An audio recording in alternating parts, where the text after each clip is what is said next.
Price Lord. எல்லாம் நல்லா இருக்கீங்க நினைக்கிறேன். கர்த்தருக்குள்ள எப்போதும் சந்தோஷமாயிருங்க. ஏசப்பதை எப்போதும் விரும்புகிறாங்க. ஏசப்பா இன்னைக்கு என்ன சொல்கிறாங்கன்னா, தாங்கிக் கொள்ள பலனையும் தப்பிச் செல்ல வழியும் உனக்கு நான் தருகிறேன். ஆமே. இப்போ இருக்கிற சோதனையை தாங்கிக் கொள்ள நான் அதற்கு பலனை தருவேன்கிறாரு ஆண்டவர். ஆமே. முழுமையாக வசனம் சொல்லுது, திராணிக்கு மேலாக சோதிக்கப்பட விடமாட்டேன், தாங்கிக் கொள்ள பலனையும் அதற்கு தப்பிச் செல்ல வழியும் நான் உனக்கு தரப்போகிறேன். ஆமே. பவுல் வாழ்க்கையில் பவுல் சொல்லும்போது, எனக்கு ஒரு முள் கொடுக்கப்பட்டிருக்குது, அது அநேக நாள் எனக்கு வேதனையை கொடுக்குது, எனக்கு அந்த பலவீனத்தினால தாங்க முடியலன்னு சொல்லி ஆண்டவர்கிட்ட 3 முறை செபிக்கிறார். ஆனால் ஆண்டவர் சொல்கிற ஒரு வார்த்தை என்னன்னா, என் கிருபை உனக்கு போதும், பலவீனத்தில் என் பலன் பூர்ணமாக விளங்கும்னு சொல்கிறார்.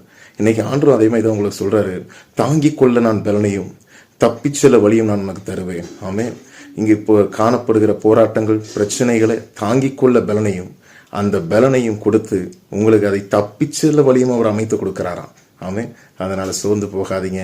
ஆண்டவர் ஒரு வழியை தருவார், அது மேன்மையாக இருக்கும். கர்த்தரை நம்பி பாருங்க. கர்த்தர் உங்களை ஆசீர்வதிப்பார். God bless you.